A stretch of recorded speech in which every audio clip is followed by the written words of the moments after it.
Bueno, saludos fanáticos tigreros, bienvenidos a esta nueva entrega, esta temporada de entrevistas en el área de béisbol y en el área deportiva en general.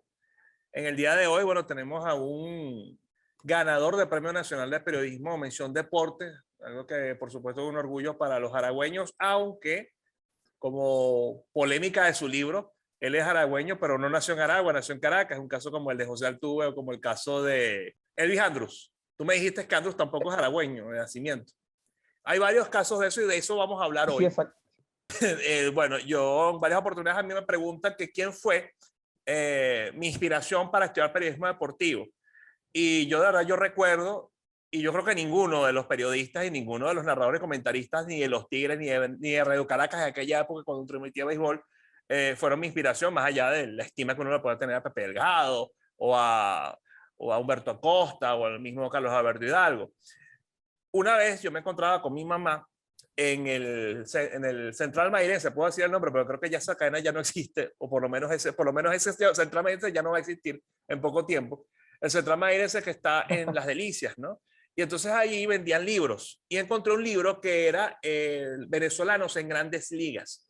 Ese libro no fue hecho por un periodista, fue hecho por un muchacho o un joven que tenía una condición especial, pero que decidió dedicar su vida a algo que trascendiera su propia existencia, que fue un libro, que comenzó con el libro de Venezolanos en Grandes Ligas, una primera edición de los primeros 70 que llegó hasta Eduardo Zambrano, que esa es la que tengo yo, y luego creo que sacó una de 100, que llegó hasta el número 100.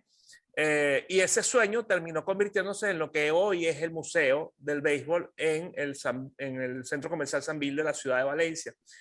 Él y Daniel Rodríguez tienen una idea similar, pero hacerlo con los aragüeños, porque si bien en ese libro habían 5 o 6 aragüeños, desde Concepción, pasando por Richard Garcés, luego de eso estaba también Manuel Sarmiento, había muy pocos tigreros, bueno, aragüeños, tigreros también sería otra cosa, porque también estaba el Pichón, que no es de Aragua, o estaba Eduardo Zambrano, que ya era fichado de los Tigres, pero que es zuliano.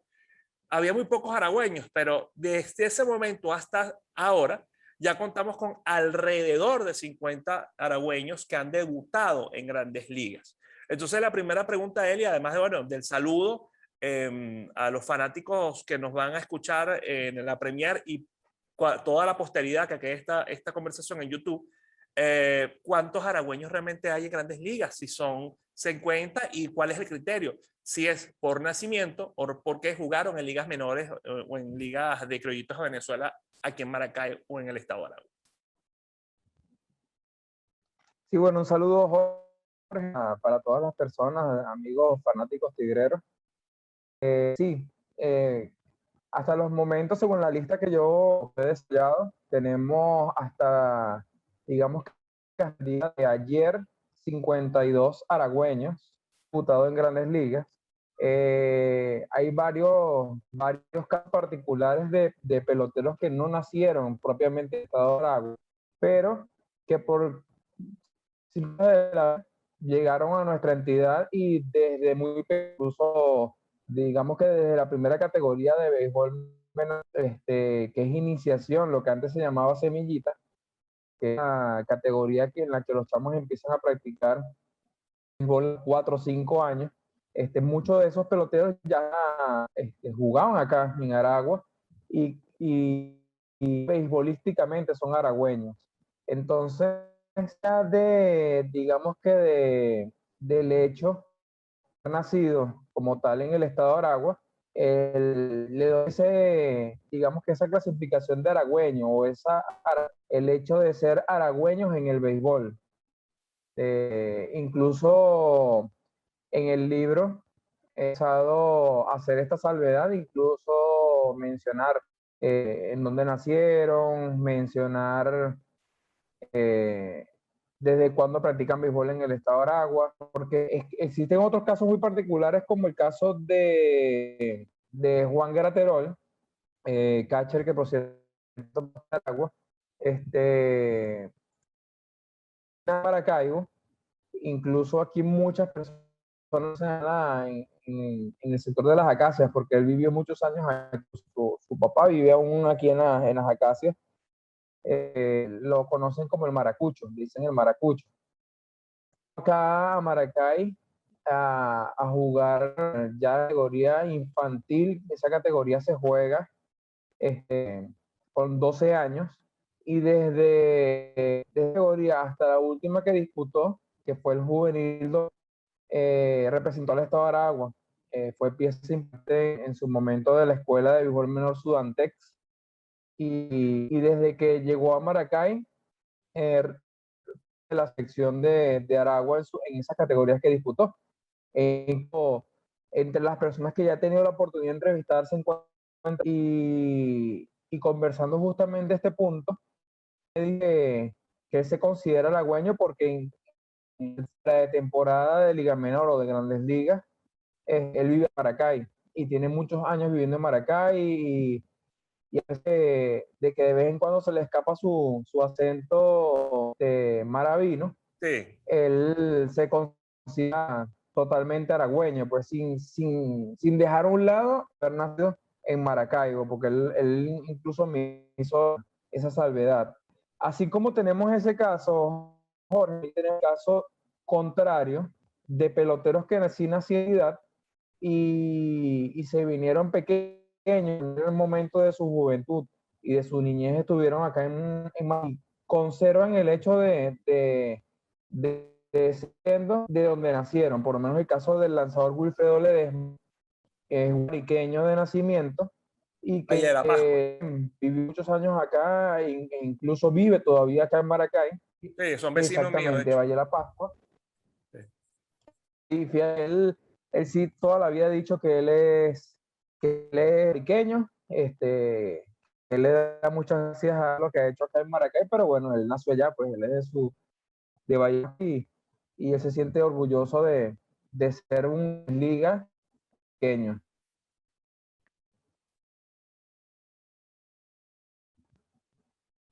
Se cortó. Igualmente, bueno, tenemos casos similares también, Jorge, como es el caso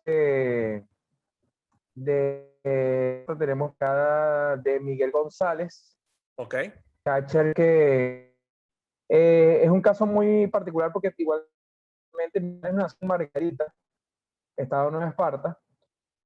Pequeño se radicó acá en Victoria.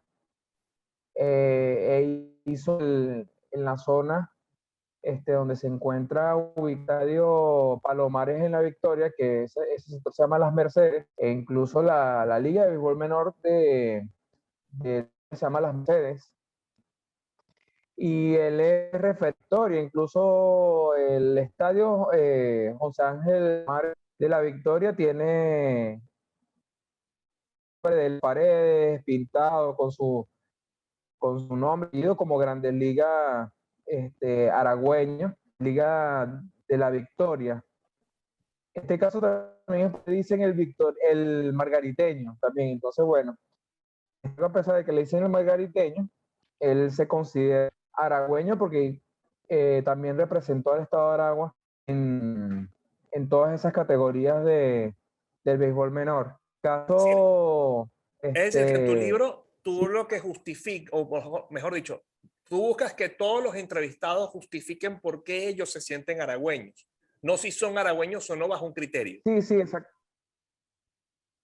Ok. No, exactamente.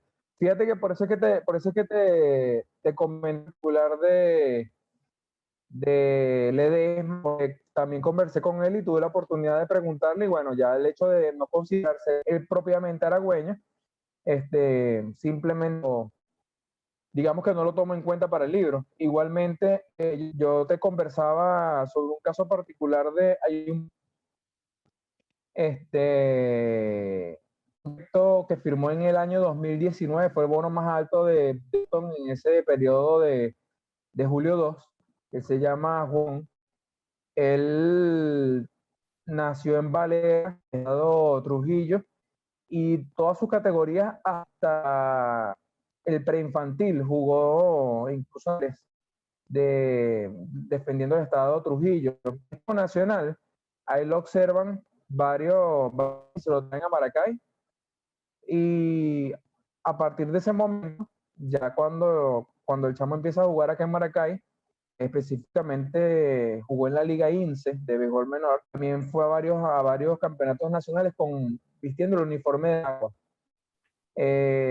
Al yo entrevistarlo, tuve la oportunidad de conocerlo y de conocer a su familia. Me repite el nombre que no se escuchó bien durante Le la pregunto grabación, sobre disculpa. se llama ¿Perdón? Juan Chacón. Juan Chacón, ok. Sí, él está jugando en la Somerlín Dominicana. Entonces, él, mira, háblame un poquito de cómo te sientes con el tema del gentilicio.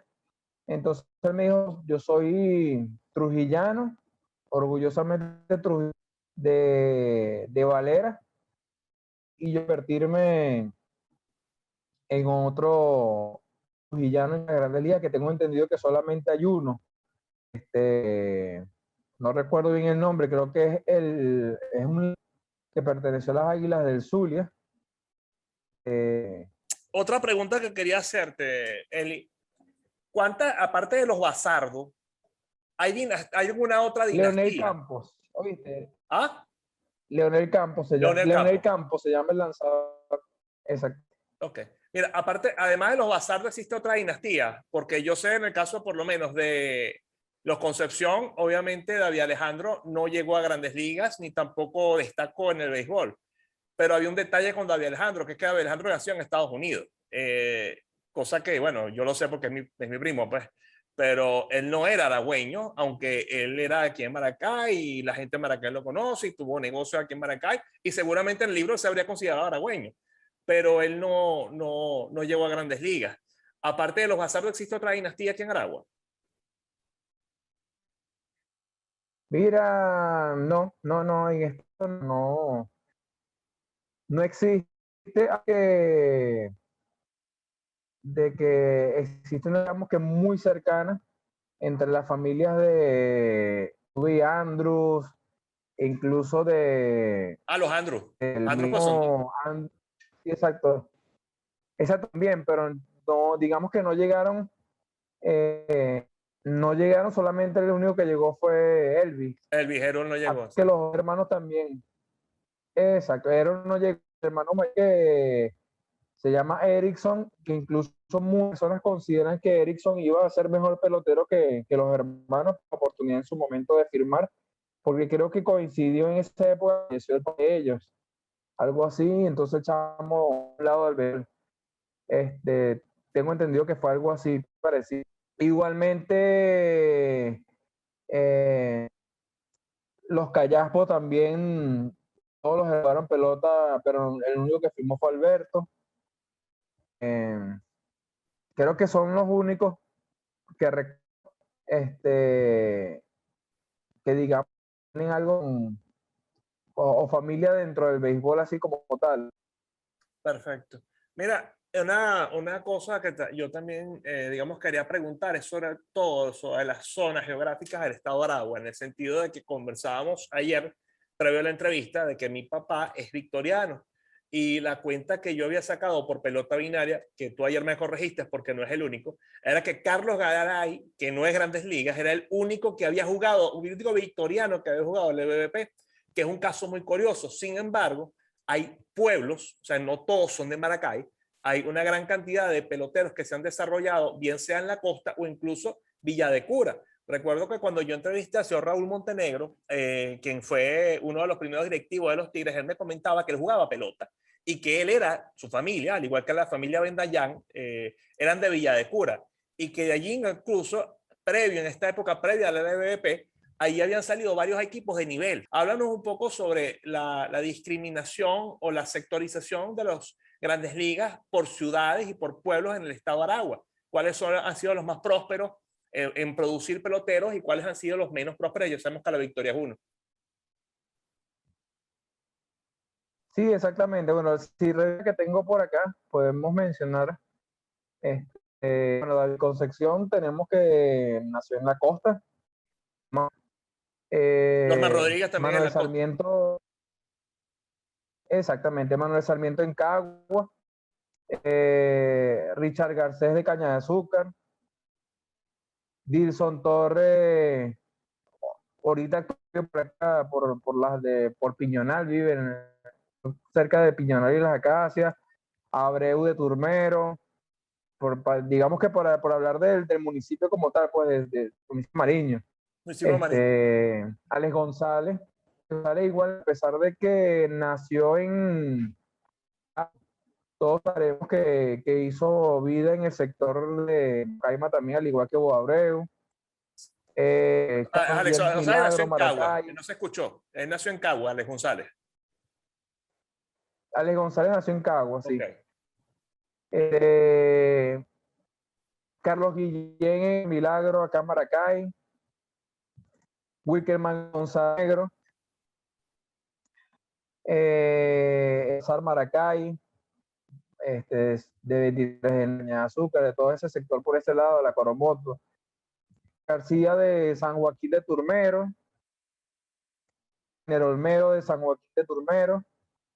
Yo creo que San Joaquín tiene a Rosman, Medo y a Pino, que jugaron Grandes Ligas.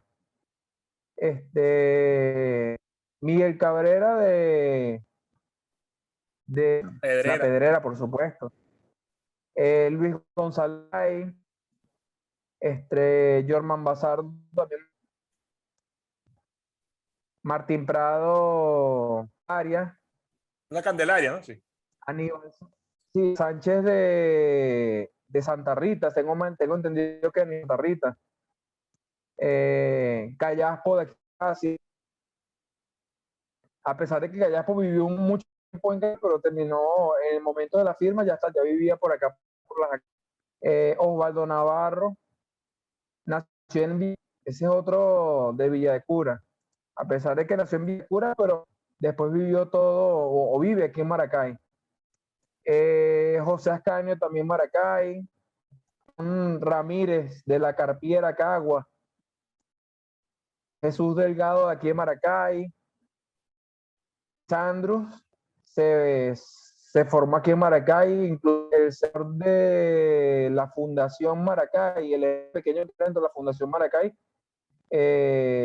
tiene nombre de los Andros, de los hermanos Andros. Belisario Cañazú, Guillermo Moscoso, también de ese sector por allá de Linares Alcántara. Víctor Gárate, Maracay, muy cerca incluso se formó en la escuela de béisbol menor de la liga, en el Julio Bracho. Oliveros también Maracay, Eduardo Sánchez Linares Alcántara. Oliveros era de Piñonal, ¿no? Exactamente, Piñonal. Exactamente. Igual que el Pollo, igual que también jugó un tiempo en los Diablos. Yo tuve la oportunidad de cuando yo jugaba también béisbol menor, en la oportunidad de coincidir con Pino, con Martín, con el Pollo, con Jesús Delgado, que también fue allí, y ya había pasado, como dos después de nosotros, Ricardo también jugó con los Diablos. ¿Me repita el nombre? Fue pitcher del año Ricardo Pacha, el año en su momento Ricardo Palma, con Pastora. Claro. No, yo tenía la idea de que Cañada Azúcar era el sector de Maracay con más grandes ligas. Mira, digamos que no tan, yo digo que están muy regados, muy regados.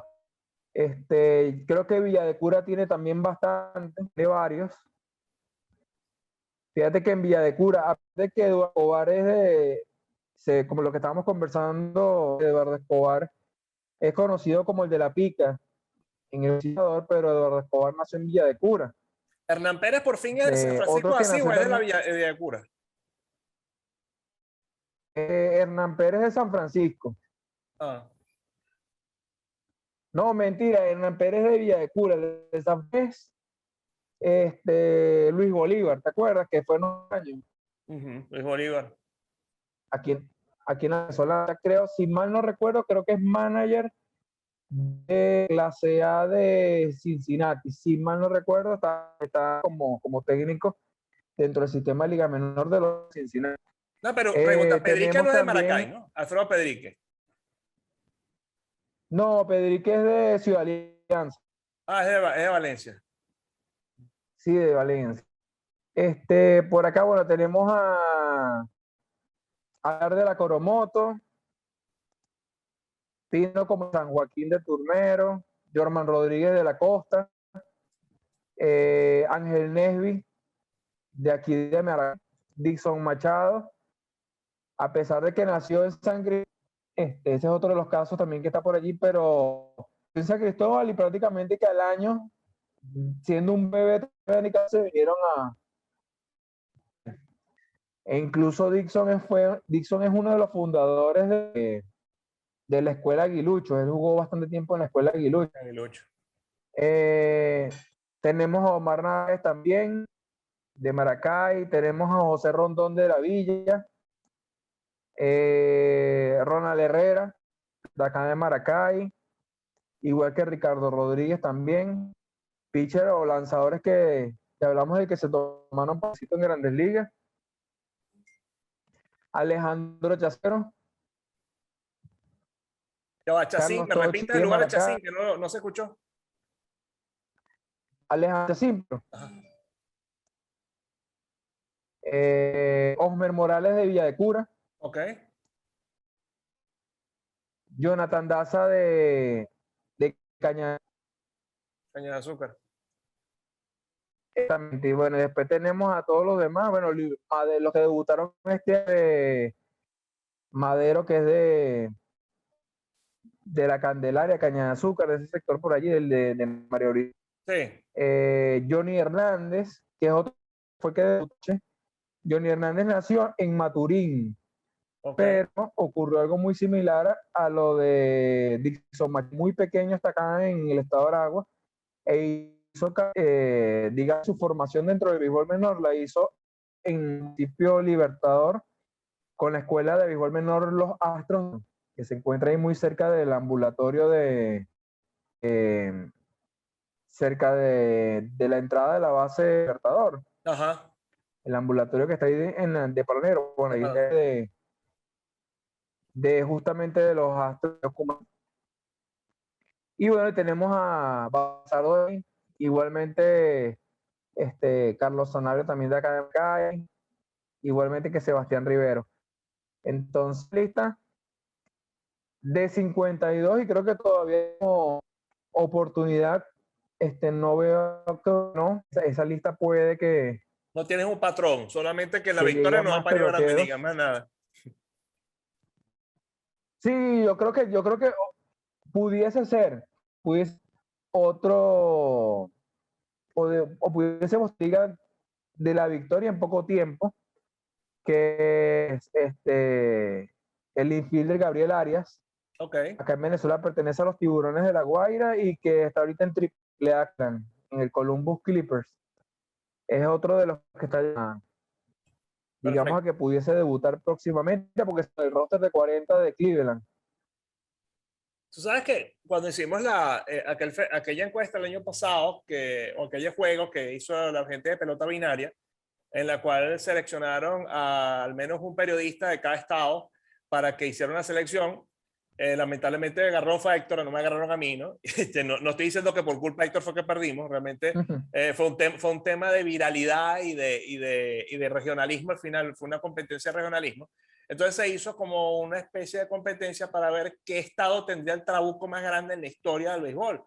Y obviamente había tres estados que destacaban sin lugar a dudas, que era Carabobo, Zulia y Aragua. Zulia, sobre todo en el aspecto histórico, si recordamos que el 50% de sus integrantes, o el 50% de los integrantes de la generación del 41 eran zulianos, ¿ok? Y bueno, había dos aragüeños, o mejor dicho, uno solo de nacimiento, que era José Pérez Colmenares, y el otro aragüeño, entre comillas, era Julio Bracho, a quien le decían el Catiré de Maracay, pero que había nacido en Valencia. Entonces, obviamente nosotros hicimos ese estudio Exactamente. y descubrimos varias cosas. Primero que Aragua como que no pare muchos infielders, ¿no? Tampoco pare muchos receptores. Y en picheo no estábamos tan mal como pensaban los zulianos, porque Aníbal Sánchez, Richard Garcés, El caso de la carrera de Sarmiento es muy interesante porque la carrera de Sarmiento se trunca por un tema digamos, de un tema de sustancias, por no entrar más en detalle, pero Sarmiento había tenido una corta pero muy buena carrera o muy destacada para lo que usualmente hacían los venezolanos en esa época. Recordemos que nuestro primer Cy Young lo tuvimos hace 15 años, que fue Santana, y nuestro primer No Hino Run fue Wilson Álvarez hace 30 años. Entonces, Aragua, ¿qué crees tú que pasa en Aragua? Que salen bastantes infielders y sobre todo muy buenos bateadores, pero no estamos produciendo receptores o fielders y tal vez nos faltaría un poquito más de picheo.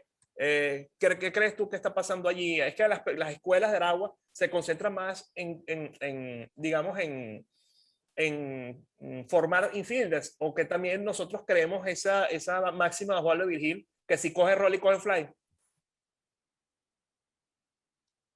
Y mira, yo creo que lo que pasa es que hablando digamos que del mapa de Grandes Ligas, vemos tendencia. De eso tenemos de que el primer catcher que debutó aragüeño fue en el 99. Wickleman, ¿no? Y el segundo catcher que debutó en Grandes Ligas fue Héctor Sánchez, que fue en el 2000. ¿Cuántos años pasaron? Claro. Desde Wickman González a Héctor Sánchez. Claro, después de Héctor Sánchez, de González, Omar Narváez, Graterol, evidentemente Sebastián Rivero con Casillas. Sin embargo, han firmado bastantes catchers en los últimos años. Tenemos ahorita a René Pinto con Tampa Bay, ahorita en AAA. Tenemos Ese a René Pinto es familia del otro con René Anaheim. Sí, ahorita, bueno, recientemente tenemos lo que firmó en el 2018, fue el alto de Venezuela, firmado acá de Maracay, promesa ahorita de Los Ángeles, se llama Diego Cartaya. Incluso el año pasado con el tema pandemia estuvo en el núcleo que hizo Grandes Ligas, que tenían de reserva en ese roster con todo y que tenía un solo año de firmado. Y la experiencia no iba más allá de la liga rookie. Pero que cuando firmó por un bono muy alto y está considerado como un pelotero que obliga. Además de él, realmente, varios peloteros que han salido firmados de las academias que se encuentran acá en, digamos, en el centro del país, y muchos de ellos tenemos también dentro de los Dodgers otro catcher venezolano, maracayero con unas cualidades defensivas muy buenas, se llama Vladimir Chaló, que a pesar de que a Cartaya ahí también, digamos que son plus ahí dentro de la organización de los Dodgers. En el periodo de firmas que correspondía al año pasado, pero que es el año del 15 de enero, los de Miami firmaron a un catcher muy bueno también aragüeño, nacido en el béisbol, tanto en las acasas como en la escuela Aguilar, le llaman el oso. También tiene bastantes posibilidades de llegar a Grandes Ligas en un lapso de cuatro. Tenemos también por allí, en el 2019 firmó un catcher bien conceptuado, de Cabaldo Linares. El año pasado estuvo en la liga tener, digamos que ni siquiera había tenido su primera experiencia profesional en liga instruccional. Eso da bastante de qué hablar. Entonces yo creo que hoy en día el mercado ha cambiado mucho, no solamente para el tema de los aragüeños, sino para el tema del venezolano. Se han firmado muchos catchers venezolanos, y política de los catchers, quizás no sé si es raro que yo de algunos scouts, a nivel de Latinoamérica les gusta firmar catchers venezolanos por inteligencia, ¿ok? Ellos dicen que más allá de resola, de ser quizás un bateador de contacto, los catchers venezolanos son inteligentes y saben llevar muy bien los juegos, y creo que eso ha sido un plus en los últimos años, porque ha bajado la cantidad de, a pesar de que fuimos por muchos años y o porque ha disminuido un poco, porque digamos el catcher hoy en día se ha convertido en una posición premium de gol, por el cual las organizaciones ganan, digamos que montos significa firmar a los prospectos. Entonces muchas de las academias y programas hacen la formación de buenos catchers con la finalidad de esto es un negocio de verle quizás un poco más el queso a la tostada, como dice Hugo. Lanzadores, porque hay bastantes lanzadores. Bueno, el béisbol siempre ha necesitado de lanzadores. Creo que teniendo esos brazos que conseguimos chamos que pueden lanzar por encima de las 90 y eso te proyecta que los chamos pueden llegar a las 100 millas fácilmente del béisbol hoy en día. Son brazos lamentablemente porque quizás en su momento la construcción, digamos que muscular o física, no está acorde o no resiste esa velocidad tan que puede proyectar su brazo. Bueno, eliminan las lesiones que han hecho muchas de las organizaciones bastante con los lanzadores en lo que es trabajo físico, con la finalidad de que esos brazos puedan tener mayor y mejor rendimiento. Mira, yo creo que nosotros como acá como Aragua hemos quizás potencial porque tenemos tras el béisbol menor, tenemos en Aragua, o por lo menos digamos que los últimos 5 años teníamos la estructura de 3 órdenes de béisbol menor o que desarrollan el béisbol menor. La más fuerte, por supuesto, que es lo que depende de la Federación de Béisbol, que en este caso es la Asociación de Béisbol del Estado de Aragua. En Aragua existen aproximadamente, prácticamente cada municipio tiene una liga de béisbol. Y en Maracay tenemos propiamente, tenemos 3 ligas de béisbol menor. Liga INSE, Liga Municipal, que tiene agrupado encima de béisbol menor, y tenemos Licentro. Todo esto nada más en el área, digamos, metropolitana, Maracay. Ahí tenemos Mercedes, que es la Victoria, que tiene su liga, tenemos Cagua, que tiene su liga, y digamos que está en lo que engloba la Asociación de Béisbol del Estado de Aragua. Tenemos también, o tuvimos también, con la situación país ha ido desapareciendo un poco y muchos migran a la Asociación de Béisbol. Teníamos también la liga de pequeñas ligas, ganaba con una liga que se llamaba Liga Gran Maracay y Liga K, esa sí se mantiene aún. Y sí, nosotros fuimos a Winners por una vez. Exactamente. Tenemos Criollitos de Venezuela, que Criollitos de Venezuela, digamos que se encuentra arraigado fuertemente o históricamente ha estado arraigado en Villa de Cura. Villa de Cura es la única entidad, por llamarlo de esa forma, que no tiene equipo perteneciente a la Asociación de Béisbol del Estado, pertenece a Criollito. Por eso es que yo digo que tenemos una muy buena, digamos que estructura para formar pelota. Sabes que yo conversaba, sí, yo conversaba hace unos años con los amigos que dirigían el béisbol menor acá en Aragua, y hubo un año, un nacional, que no recuerdo exactamente la categoría, que fue el infantil. Hubo un estado que no pudo participar, creo que fue el estado y Aragua, para llenar ese cupo, le permitió participar con 2 selecciones. Una selección A y B. Resulta que en ese nacional se pudo ver Aragua. Y creo que a raíz de esto es que la permite que más estados, o que los estados, no llevaran más de una sola representación, porque podía caer en esto. En que Aragua iba a bueno, ser Aragua lamentablemente contra Aragua a la final. Porque Aragua, digamos que Aragua, que fue el campeón, si mal no recuerdo, vence a Lara en la semifinal y pasa a la final. Y en la llave de la semifinal, Aragua B le tocaba enfrentarse a Zulia, y Zulia, bueno, Aragua, porque estaba ganando Aragua. O sea, Sí. se pudo haber presentado esta final para Aragua.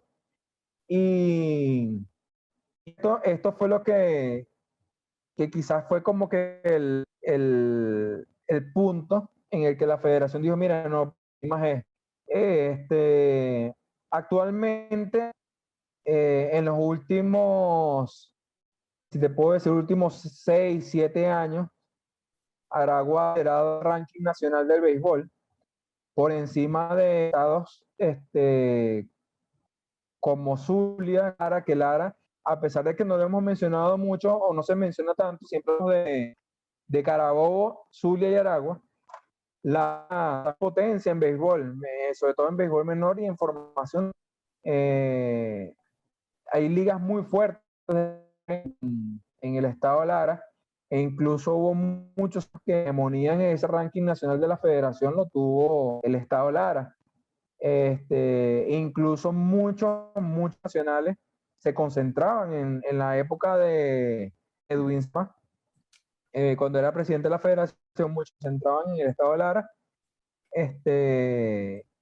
porque era, digamos que el larense vivía muy por menor. No digo que acá que en Aragua no contábamos con el apoyo gubernamental, porque sabemos que en este tema de los campeonatos nacionales siempre es importante el apoyo gubernamental para llevar a cabo esos campeonatos. Claro. Pero no contábamos con el apoyo que realizaban, pues. Yo recuerdo que yo siempre daba en ese momento a los que se encontraban dirigiendo algo y decía, oye, que sería ideal hacer un campeón menor en Aragua concentrado en la costa, sobre todo porque tenemos en la costa, tenemos el estado, tenemos la elección y tenemos el estadio que se encuentra en la entrada o sea, que una Sí. categoría de béisbol infantil se puede funcionar. Yo decía, mira, esto puede no solamente ser para la entidad como punto, porque las posadas todas generarían muchas cosas positivas en torno a la costa. Pero Claro. bueno, sí, bueno, lamentablemente creo que hoy esos estadios no están en el mejor estado. No, y la gasolina, el Aragua fue transporte, ese. prácticamente todo está Sí, sí, parado. exactamente. Mira, Sí, sí. Eli, Fíjate que ya la federación ya publicó, o sea, ya informó que este año sí se va a retomar, a pesar de la pandemia, se va a retomar el calendario de campeonatos nacionales, todo con miras a las selecciones que exterior, pues la campa los panamericanos, que son la sub-12, para 15, y bueno, para de contar todas esas selecciones. mira, Eli, tú jugaste béisbol menor en Aragua, tu hijo juega béisbol menor. Yo también jugué béisbol menor, yo jugué con Pirañas, y jugué con Deportivo América. La cuna de Richard Garcés y también la otra del Pollo y de los Oliveros. Pero tú has tenido una trayectoria mucho más cercana y conoces también muchos personajes, el caso de Tirso, muchas personas muy ligadas a lo que es el desarrollo del béisbol menor. Y te quiero hacer esta pregunta porque en todas estas discusiones que hemos tenido durante este tema de las Olimpiadas, de Yulimar, que si Yulimar contra Miguel Cabrera, y quién es el mejor deportista y todo el cuento, habría muchas cosas positivas que decir del esquema de béisbol menor en Venezuela, porque realmente es indiscutible que Venezuela y Dominicana son realmente potencias en producción de talento deportivo en el béisbol. Como creo que incluso en el fútbol, difícilmente algún país, tal vez Brasil, puede producir tantos deportistas en una misma disciplina. Pero por otra parte, también yo discutía con Efraín Ruiz Pantin y con Pedro Pablo Peñalosa, que son amigos míos, el caso de que, mira, nosotros estamos jugando béisbol desde 1895 y estamos en el año 2021 y dentro de unas pocas semanas es que vamos a tener nuestro primer pelotero con 500 honrones. Es decir, hay puntos positivos y hay puntos como que uno dice, bueno, pero si Venezuela es tan brava, ¿por qué nada más había un solo Miguel Cabrera? Entonces, yo la pregunta que te quiero hacer es, tú que conoces todo este sistema a profundidad, ¿qué tú le cambiarías o qué tú mejorarías a este sistema actual de béisbol menor y qué tú mantendrías y qué tú admiras de este sistema de captación de talentos que actualmente existe? Hoy en día, este, lamentablemente el béisbol se ha convertido en un negocio muy lucrativo sobre todo para los que tienen esos programas llamados academias, que a mi parecer no son academias, son más de desarrollo de béisbol, porque academias es cuando teníamos a las organizaciones ya de grandes ligas. Lamentablemente se tuvieron que ir por la situación país. Sí, yo llegué a ir a Hoy Tronconero. en día vemos, Yo llegué a ir a la sede de los Phillies exactamente, de los antes Mets. teníamos una Summer League de 16 equipos, por lo menos 16, 18 equipos, y que pues ya toditos se fueron.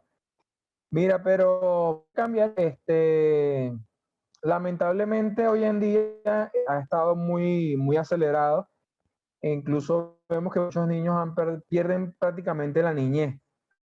Academias o programas firman o reclutan a los que tienen 10 años, 12 años y ellos le limitan a su participación dentro del béisbol menor porque estás en una academia, lo estás formando una inversión de dinero. Entonces, No, y no se han yo creo que desarrollado, que es lo más importante. Tú no sabes si a lo mejor a los 12, 14 años su cuerpo no va a responder a las expectativas que tú tienes a los 10. exactamente. Es que fíjate que existen ahorita, claro, no voy a mencionar nombres, pero existen academias de peloteros elegibles para el 2026. O sea, imagínate, faltan 5 todavía. Y ya los muestran y lamentablemente, claro, si hay chamos que pueden en momento tener unas condiciones, no, este chamo tiene las mejores condiciones dentro de su camada en este momento. Pero resulta que a ti dentro de 5 años, cuando el chamo ya o sea, nada te dice que ese chamo condiciones únicas a grandes ligas. O quizás tú en este momento tú estás diciendo, mira, ese chamo, un ejemplo, $3 millones. Y resulta que de ese mismo año elegible, ahorita de broma y sabe agarrar un guante. Pero resulta que No, cuando pasen... el mismo caso de Maitán. Maitán no firmó por $4 millones, después se cayó la firma, firmó por 2 más y está en AA y no sube porque no batea. Eso es uno de los temas. Es más, jugó con Bravos de Margarita este año en Venezuela. Un Maitán que se preveía que iba a ser mucho mejor que Miguel Cabrera. Y creo que el único baby bonus, o los únicos baby bonus que han triunfado no sé Salvador Pérez, pero el caso de que yo recuerdo son Miguel y aquí. A tal punto de que Altuve entiendo que firmó fue por $10,000. Fue prácticamente un bono de consuelo, pues, porque nadie creía que un tipo que medía 1,60 podía ser una superestrella como lo que es Altuve. Y eso es un tema también del paradigma que está en el béisbol, de que tal vez las 5 herramientas es el embuste mejor vendido dentro del béisbol a la hora de vender un pelotero. Además que un pelotero no te va a hacer un campeón en equipo. Eso es mentira. Sí, exactamente. Yo pienso que, que hay muchos factores,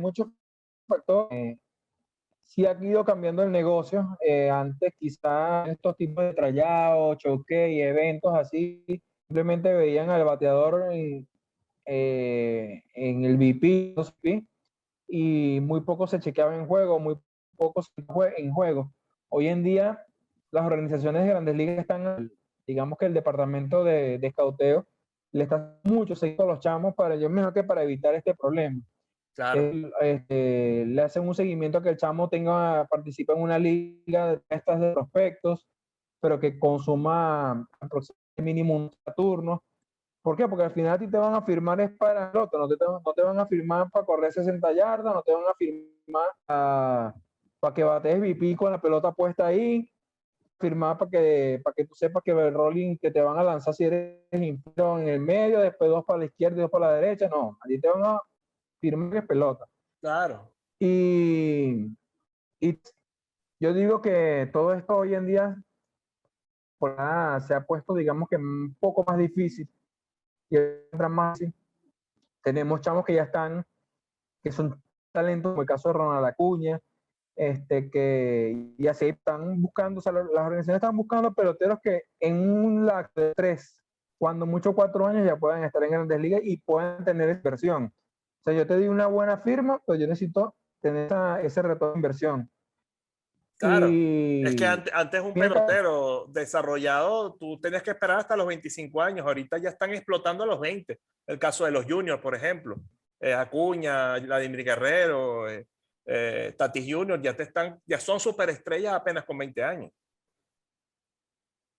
exactamente. Fíjate que revisando aquí ahorita con la computadora a la mano, lo que más del caso excepcional de Miguel Cabrera, tú revisas el listado de los primos, o sea, de los peloteros, de los 12 pelotolanos con más temigas. Te buscas Miguel con 24, pero en esta lista de los primeros 12 tenemos 4 aragüeños. Ok. David Concepción, Bo Ajá. Abreu y Alex González. ¿Ok? Y entonces tú te pones a revisar igualmente la lista de los peloteros con más juegos jugados en Grandes Ligas. Y siempre en ese tenemos por lo menos la presencia de 3 o 4 años. Eso habla mucho de lo que estamos hablando, pues. Que quizás en ese aspecto, a pesar de que nosotros decimos, oye, que el Zulia tiene buenos, pues Carabobo también tiene buenos peloteros, pero quizás que hayan sido insignes dentro de su carrera en las grandes ligas, eh, alguna que es como yo siempre lo digo potencia en béisbol, no solamente por todo lo que significa la historia, sino lo que está allí, las más numéricas. Eli, una pregunta, tú que también haces seguimiento a estos casos, hablemos de qué pasa con el chamo que no es firmado, que no tiene éxito en todo este proceso de las academias, y que precisamente perdió su niñez. Ni siquiera estamos hablando de los estudios, estamos hablando incluso de la posibilidad de ser niño, de jugar metras, de andar en bicicleta, cosas que la gente normal puede hacer, ¿ok? ¿Qué pasa con estos chamos? ¿Cuál es el común denominador de su futuro? Lo que sería bueno hablar de eso, si existe algún tipo de programa, que estoy seguro que no existe, de reinserción al trabajo, de reinserción a la sociedad. Hay un caso de una academia muy famosa, no voy a decir cuál es, pero está ligado a un grande liga de los Tigres. Perdón, no jugó con los Tigres, pero está relacionado a los Tigres. Ya es suficiente, ya no voy a dar más detalle.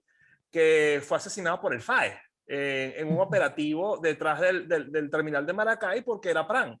Entonces, yo quiero saber qué estadística se conoce sobre esos chamos que no consiguen, que van a todo este proceso, que esta venta de ganado, diciéndolo en estas paradas fuertes, porque creo que sí hay que tratarlo, y que después son rechazados por este sistema. ¿Y qué pasa después con ellos? ¿Se meten a malandro? O sea,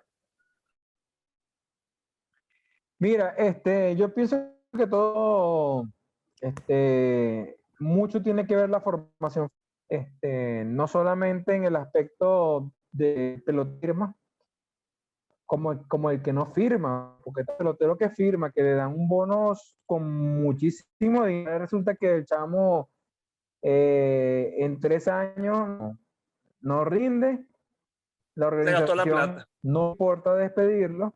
Exacto, ¿no? Ya la gastó y para, ¿sabes qué? Los americanos son así y ellos dicen, no, yo prefiero tener una pierna, le di poco en su bono, pero lo va a retribuir con, digamos que con más ingresos, como fue el caso de Altuve, a un pelotero que lamentablemente le di mucho dinero, el chamo desarrolló, se convirtió en una especie de manzana podrida y yo prefiero votarlo. O sea, yo lamentablemente perdí los, pero no lo tengo aquí, pues, porque el chamo no se desarrolló. Muchos chamos también pasa el caso de que terminan en la quiebra. Pero así como llegó, así se fue. Claro. Yo pienso que más que todo, más allá de que si existe un plan, un programa, porque no existe, eso es mentira que existe, la formación familiar, los valores familiares, todo lo que se inculca en casa es muy importante dentro de la formación de un pelotero. Creo que hoy en día muchas organizaciones tienen esta política, caen en esta política ahorita de que cuando firman al pelotero, oye, casi que te familia de cómo te formaste, dónde estudiaste, quiénes eran tus amigos, todo, o sea, todo el círculo social con el pelotero es revisado. ¿Por qué? Porque vienen, yo digo, han ocurrido tantos casos de doméstica, de cosas desagradables ya con peloteros profesionales que en teoría deberían ser profesionales, tener otra mentalidad y resulta que, bueno, al final termina siendo un caos. No, no, y que incluso la Eso prensa caraqueña los vendía como que los tipos eran los más públicos, los más santos, imagen de empresas cerveceras a nivel nacional, y resulta que los tipos tenían rol prontuario, ¿no? Y lo vinimos a descubrir años después de mala manera, justo cuando estaban la votación para Salón de la Fama, ¿no? Ese es un caso. exactas cosas que, bueno, sí, son cosas que lamentablemente son extradeportivas, pero que al fin y al cabo es lo que nos... Entonces, ¿qué ocurre? Como me preguntas en este caso, los chamos tienen un periodo de vida dentro de estos programas de formación. Hoy en día se ha acelerado mucho este proceso de cerrar a los peloteros preactos de palabra que no son escritos. E incluso Major League Baseball tiene pensado con la entrada en vigencia del próximo contrato colectivo, se entre a un sistema de draft para la firma de los peloteros, algo muy similar a lo que ocurre en Estados Unidos con el draft universitario. Esto con la finalidad de acabar con los preacuerdos, porque ya hay peloteros del año 2025 que están siendo cerrados, 24, perdón, 24 y estamos o sea, faltan 3 años para 2024 y ya tú tienes un pelotero cerrado. O sea, lo que estábamos conversando. Entonces, eso se presta para muchas cosas. Entonces, ¿qué se quiere? ¿Qué pienso yo respecto a esto? Que quizás el mercado va a agarrar a vez, los chamos van a tener quizás un poquito más de tiempo vida útil dentro de su desarrollo en el béisbol, porque un chamo que para firmar el año que viene, en el 2022, tú casi a un tiempo cercano a lo del draft y no tener ningún acuerdo todavía y seguirte formando y ¿qué ocurre con estos chamos? No entran dentro del sistema. Yo los chamos y a los familiares, existen hoy en día personas que se dedican a estos mismos tipos de chequeos y traslados. Por supuesto tienen que ver que sean personas serias, confiables, para evitar estafas, pero existen intermediarios que hacen este tipo de eventos para conseguir los de estudios para estar en los Estados Unidos, deportivas. Porque yo digo que esto es una buena, y sí se ha dado, y fíjate que tenemos casos de peloteros que están ahorita en Grandes Ligas que pasaron por este sistema como el de Abraham Toro. También pasó por esto. El pelotero va a chequeo, resulta que les gusta, incluso no tiene que ser necesaria una universidad, porque para tu universidad en Estados Unidos tienes que ser mayor de 18 años. Ya que hacemos high school. Ya cuando tú pasas, exacto, puede ser el high school, y desde el high school, sistema en el que compiten todas las universidades niveles, high school de nivel 1, de nivel 2 y de nivel 3, todos generan estadísticas. Bueno, vas a entrevistas con las universidades si tienes un buen performance. O sea, digamos que el béisbol no se acaba para ti. No, claro, y es que yo recuerdo que en Tronconero, no en las academias de los equipos de Grandes Ligas te enseñaban inglés, te tenían unas cosas, ok, vamos a estar claros, las academias actuales sí se preocupan de sacar al chamo del barrio, y eso me consta porque ellas alquilan que todas estas casas que han quedado vacías por la gente que ha emigrado, ellas las compran y allí ponen a vivir 15, 16, 20 muchachos y los sacan de donde viven, porque si se quedan en el barrio, obviamente ya sabemos qué es lo que va a pasar, y más si le dan un bono. Pero también es cierto el hecho de que estos muchachos están abandonando las escuelas y que si nosotros, creo que es tu idea, ok, perfecto, manténme la academia, pero manténme el chamo estudiando y que esos chamos primero, o sea, ok, tú firmas un preacuerdo con los Blue Jays, con los Royals Cincinnati, pero tú te vas a ir a un high school en Estados Unidos, tú vas a seguir estudiando y allí tú vas a jugar pelota, que es algo parecido a lo que hace la NBA. Incluso en la NBA, creo que el único que no llegó a una universidad fue LeBron James. De resto, todos los demás tuvieron que pasar algún tipo de carrera universitaria, algunos semestres antes de llegar a la NBA. Es así, ¿no? Sí, fíjate que eso ha cambiado bastante porque hoy en día es una política de Major League Baseball, digamos que no es algo de cada organización, sino es una política de Major League Baseball que tú puedes firmar, tienes que tener el bachillerato por lo menos. Ese pelotero de que dejó de estudiar, o por lo menos un título de bachillerato tiene que tener para poder firmar. No, Eli, y es Incluso que eso incluso es, yo he hablado no solamente con periodistas venezolanos, también con periodistas, digamos, neutrales, incluso europeos que se han interesado por el béisbol, y hasta los mismos dominicanos reconocen que el sistema educativo de República Dominicana es peor que el venezolano y que los chamos son mucho más incultos que los mismos venezolanos.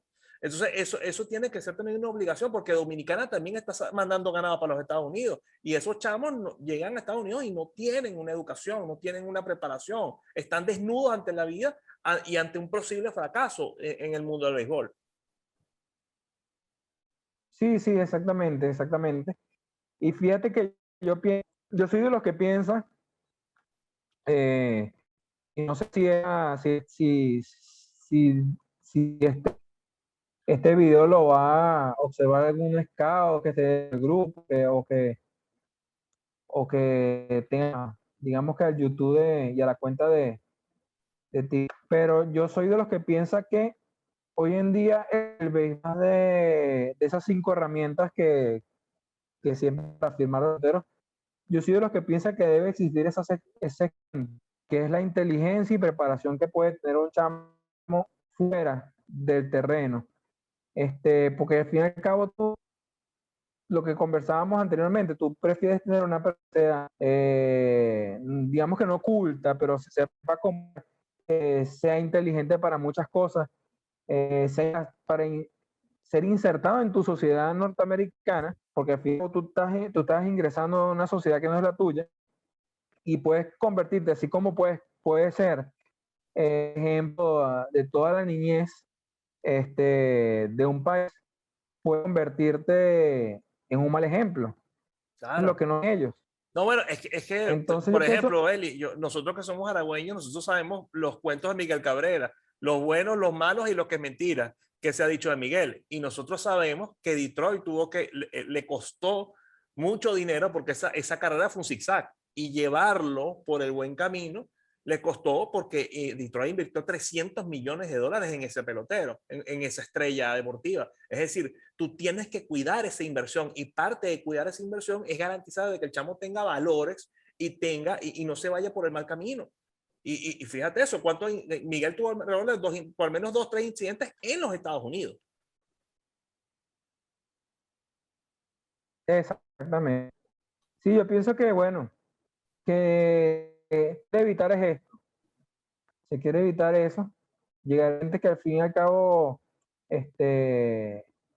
dije que en el caso de Miguel llegó a término, pero también tenemos casos contrarios, Claro, que no solamente, o sea, no tienen que ser venezolanos porque, oye, tienen que ser latinos, pero tenemos casos contrarios como, si vamos a citar lo que ocurrió con el lanzador de, de los piratas, que se cambió el exactamente, apellido. con exactamente, con Felipe Rivero,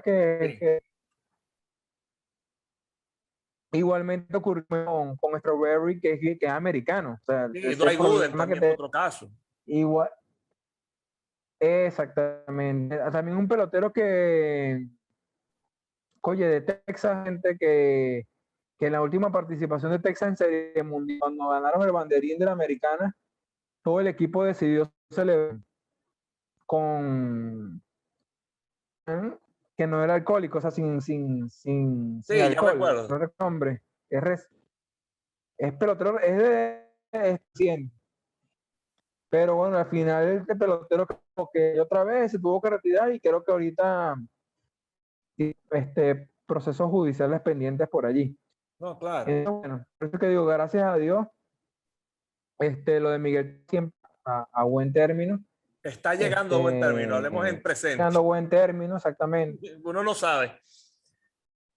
A buen término porque digamos que ha sido una carrera muy exitosa en lo deportivo y no solamente es para todos los aragüeños, sino Venezuela.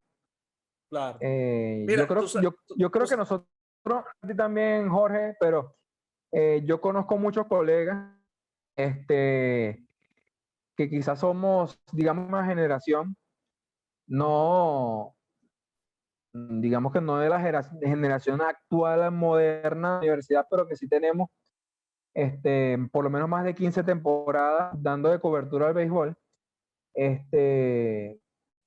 Para mí, a mí me ocurre muy en particular que, oye, cuando yo veo que Miguel Cabrera tiene un slump, después resulta que sale un juego de 4-4, yo digo que esa alegría que nosotros como periodistas o como comunicadores deportivos crecimos viendo a Miguel pasar por todos esos pasos de su carrera en Liga Menor, lo que se generó en torno a su debut,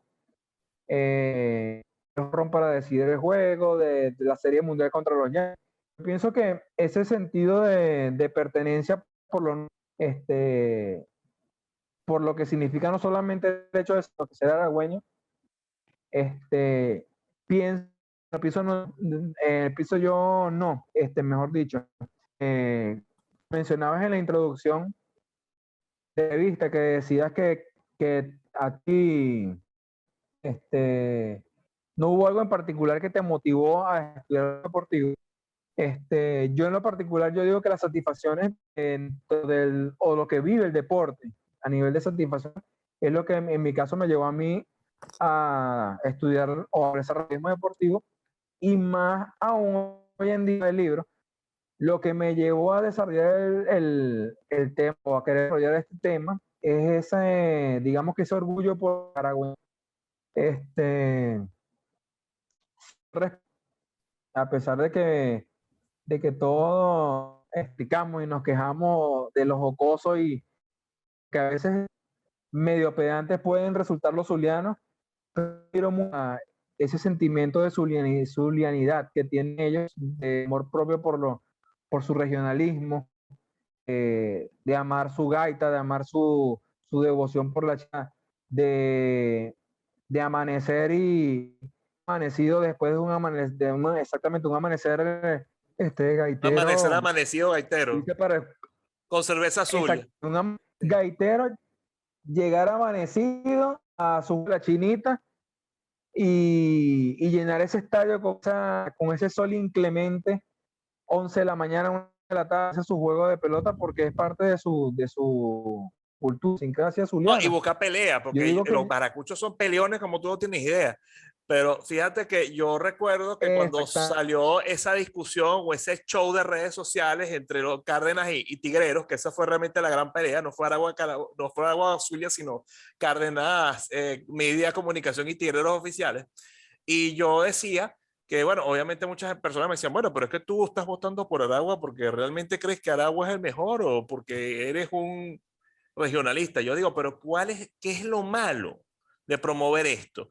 O sea, yo creo que no hay nada que puede inspirar a un niño a llevar una vida de bien en un país en crisis como Venezuela, que tiene tanto antivalor como Venezuela, que saber que el chamo, o mejor dicho, que en su barrio, a 3, 4 cuadras salió un Grande Liga o salió una máxima estrella. Y eso hay que promoverlo, eso no tiene nada de malo. Eso mientras que en el juego de decir que Zulia es mejor que Aragua es mejor que Carabobo, y eso quede solamente en un juego, eso no tiene absolutamente nada de malo. O sea, es decir, no es un pecado para para un periodista, porque supuestamente nosotros tenemos que ser objetivos y no podemos tener sentimientos, pero si nacen en el Zulia, sí es bien porque los zulianos son ellos. No, no, yo creo que el regionalismo bien manejado es algo positivo para la sociedad. Yo lo veo de esa manera, Eli. Y a mí me alegró mucho cuando yo hago ese planteamiento que periodistas como tú, periodistas como Ilai, que también jugó Liga Menor y tanto que me conocen, se estuvieron de acuerdo conmigo. Decir, bueno, pero ¿cuál es el problema? O sea, de que nosotros le demos relevancia a lo nuestro. Y estuvo muy bueno ese comentario para hacer la entrevista, pero tengo que hacerte una última pregunta. Tú sabes que una de las cosas que se descubrió de todo esto que ha salido a raíz de los Juegos Olímpicos, ¿no? Es que Yulimar Rojas quería jugar voleibol. Es uno de los cuentos que me comentaron, realmente yo no lo leí, pero es posible que muchos de estos muchachos que están en academias y que los vieron porque corrían mucho, ¿ok? Por ejemplo, o tenían mucha fuerza o tenían gran agilidad, oye, vamos a buscar el superbono de Detroit, el superbono de los Rojos, el superbono de los Marlins, pero no se dan cuenta que hay en potencia un atleta de atletismo que podía darle oro a Venezuela. Ahí no hay visión de que pueda haber un levantador de pesas que nos pueda dar una medalla de plata, al menos. Ahí no hay visión de que pueda haber un muchacho que pueda ser el impulso final para que la selección de voleibol de Venezuela, que siempre clasifica a las Olimpiadas, por fin pueda obtener una medalla. ¿Hasta qué punto se puede lograr de que haya dentro de las academias, aunque ya no hablaste bien de las academias, o del béisbol menor, de orientar al pelotero o al deportista que está en el deporte equivocado? Porque a Yulimar la sacaron del voleibol, le dijeron, hija, tú no vas para allá, con esas piernas tú vas, es a salto largo y ya tenemos el primer récord mundial en la historia de Venezuela. Sí, exactamente. Mira, yo creo que es como difícil eso ocurra porque, sobre todo porque las academias están, suele ser, o su objetivo, su punto final es más allá de ese sueño, de cumplir el sueño del chamo, de que sí va a ser pelotero, la Firmar aunque broma. sea por $5,000, ese es el objetivo. Pero esas son los reales. Sí. Si el chamo, resulta que el chamo corre yardas en 6.3, en 6.5, y que nos den una medida estándar dependiendo de un 6.5, 6.7. El chamo corre las yardas en 6.3, bueno, para mí es rápido el chamo y lo voy a vender por más dinero. Tú no estás pensando en que resulta que el chamo puede ser una potencia en los 100 metros planos, que hemos tenido velocistas, por eso ese aspecto. No, claro, es que el problema es ese, que los atletas de alta competencia masculinos están yéndose para el béisbol simplemente por la promesa de un futuro, de que vas a garantizar tu futuro con una firma además. Y entonces no hay del otro lado el patrocinante que quiere promover o que quiere vender camisas o que quiere vender gorras o que quiere comer lo que sea, alguna cuestión deportiva, como pasa con Yulimar, que Yulimar es del Barça, pero el dinero lo pone Nike. Es decir, la formación de Yulimar Rojas la pagó fue Nike. Entonces ahí es donde viene el tema. Tiene que haber también una promesa de mejora para él en su futuro y para su familia de manera inmediata, para poder sacarlo del béisbol y llevarlo a la pista de tartán. Fíjate que hay casos que eso sería bueno investigarlo y quizás desarrollar fuertemente sobre peloteros que atacaron, porque sí los existen. Fíjate que mi Concepción, antes de ser pelotero, David Concepción me fue basquetbolista, miembro de la selección de Aragua de baloncesto. Exactamente. Y era muy buena nadadora. Cabrera. Además. Mira, Miguel Cabrera ya estaba cerrado con los Marlins. Esta anécdota me la contó Marlon Jiménez, era jefe de deportes del siglo, que en paz descanse. Él me decía de la firma de Miguel. Usaron en esa época unos juegos nacionales escolares, y para hacer eso hacían unos zonales primero. Y Miguel en la lección de voleibol del liceo donde él se entraba. Y resulta que él en plena se va, el Siglo va y otros periódicos van, el Aragüeño, a cubrir estos juegos. Y resulta que él abordó, lo bueno es que Miguel nunca ha sido tímido, Miguel Sí. abordó a los fotógrafos y les dijo que les agradecía que tomaran fotos, porque eso iba a ser un problema para él en su... Y bueno, y resulta que, que a él le gustaba bastante, le apasionaba bastante el tema del voleibol. Teníamos También un tenemos Harry otro Gómez y caso no muy lo sabíamos. particular. Sí, exactamente. Fíjate que también tenemos otro caso particular, que esto yo descubrí en una lista que yo hice de personalidad, en acto que Francisco Butó era el cerrador de los Tigres, estaba en su mejor momento en la Liga Venezolana de béisbol profesional. Resulta que Francisco Butó fue miembro de la selección de ruta del estado Monagas antes de firmar. Y él dice que él le agradece mucho al ciclismo, digamos que esa resistencia que tienen las piernas para lanzar, o que fíjate que todavía se mantiene activo. Sí. Pero dice que en Bueno, su llevando momento palo, pero se mantiene consideraba activo. perfecto porque, exacto, digamos que esa condición de física la tiene el ciclismo. Claro. O sea, muchas personas no lo conocen.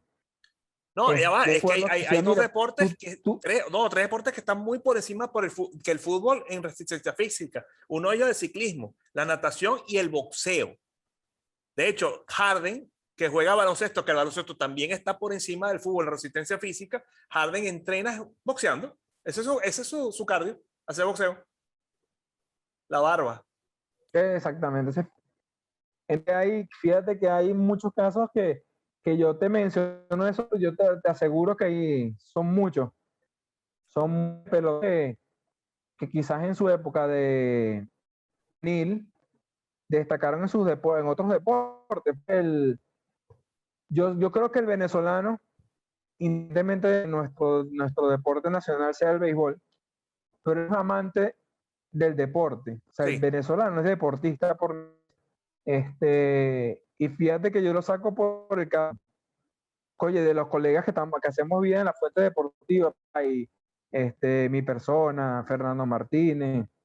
Cuando vienen los juegos de periodistas, nosotros participamos la primera vez que participé en unos juegos de periodistas, participé en softball, baloncesto, sala, tenis de mesa y en todo día. Entonces, yo digo, bueno, somos deportivos, pues. Sí. Y así yo creo que es el venezolano. El venezolano con su arepita se sienta a ver sus peleas recientemente que tuvimos los Juegos Olímpicos, su comité. Muchas personas empezaron a estar con Daniel Ders del BMX. Y el venezolano es así, porque el venezolano le gusta saber, le gusta opinar, le gusta ser partido.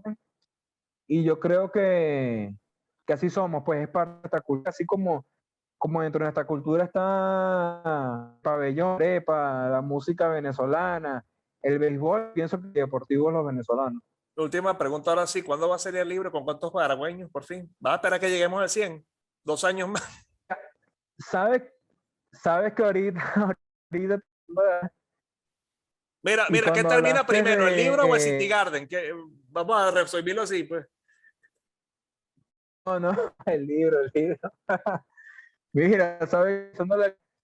Y, oye, yo creo que la gente de Piñera me va a agarrar rabia, porque yo estaba revisando aquí cuando tú me jugaste caña, yo dije, pero aquí me fue en la lista de pirañas que no lo veo.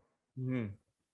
Y resulta que la lista, que fue el aragüeño número 36, que debutó el 15 de julio del 2014, el señor Sánchez, el de Piñonal. ¿Cuál? No lo tenía en la lista. ¿Cuál nombre, nombre? Yolmer Sánchez. Jorge Sánchez. Yolmer. Ajá. No, pero es que si Eso no, quiere, macho no son flaco, mira, 50. Johnny te va a pegar unos gritos. Macho flaco, mira, ese se Oye, cansó sí. de caña a gritos a mí. Mira, yo abandoné el béisbol, fue por culpa de ese carajo. Yo de verdad, te lo digo, o sea, de verdad yo no aguanté más. Y que te lo diga Eli también conoce ese personaje. Claro, claro, se mantiene aquí con su escuela, con Sí. sus piratas. con sus pirañas. Entonces, mira, son 53 años en esa lista. Perfecto. Bueno, Eli, ¿algo más que quieras decir antes ¿Quiénes de pudiesen terminar? debutar para cerrar, pudiesen ampliar esa lista? Como te mencioné, Gabriela con Cleveland en AAA. René Pinto, que está en AAA con Tampa Bay.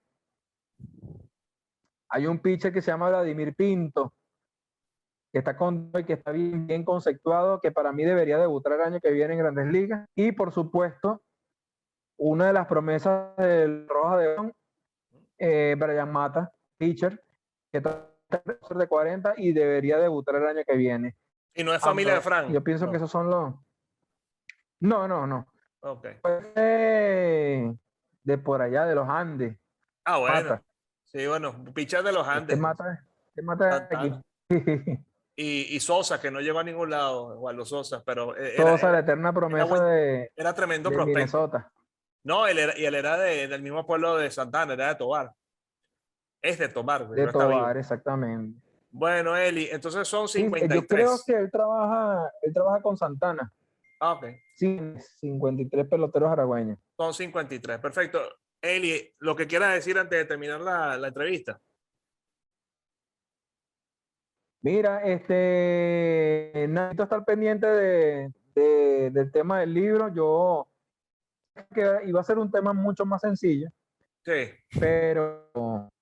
Pero no ha sido tan sencillo porque resulta que, oye, es muchísima información. Sobre todo porque hay peloteros en el caso de los que ya no están activos, que tienen tiempo, digamos que no tienen tiempo sin tener centimetraje, digamos que de la prensa, de estar en la palestra, tener ese espacio para ellos expresarse.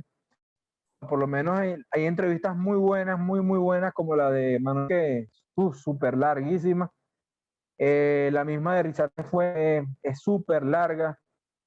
A pesar de que todo el mundo lo daba en su época de pelotero por su mal carácter, resulta que ha sido uno de los peloteros que más abierto fue para las entrevistas. Y fue bastante amena la entrevista que tuve con él. Wickleman. Igual que la de Rainer Olmedo. Y así, bueno. Mira, la historia más triste, la historia más ejemplar, la historia más bonita. ¿O esa la dejamos para el libro? Vamos a dejarla para el libro. Porque realmente, o sea, todas muy bonitas, sobre todo las primeras historias. Digamos que los primeros peloteros aragüeños, muchas anécdotas porque el béisbol antes era muy difícil. Sí. No había tantas facilidades o digamos tantos eventos como se hacen hoy en día y escados, sino que siempre muchos de ellos salían de su casa sin comer, sin un par de ganchos, sin un guante. Pero bueno, todo esto lo van a conocer en el libro.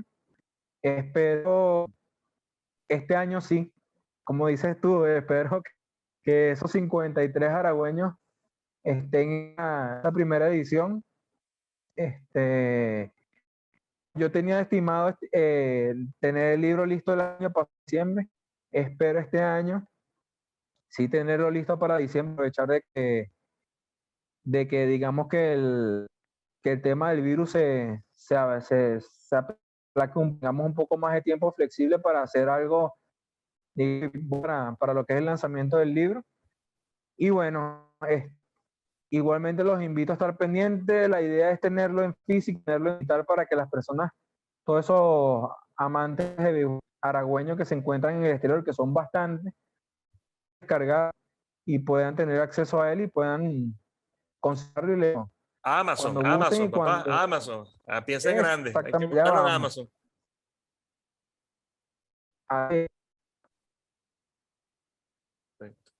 Bueno, Eli, muchas gracias por el tiempo de la entrevista y bueno, espero que sigamos en contacto porque yo creo que hay mucho que hacer con el tema de la historia del béisbol en Aragua.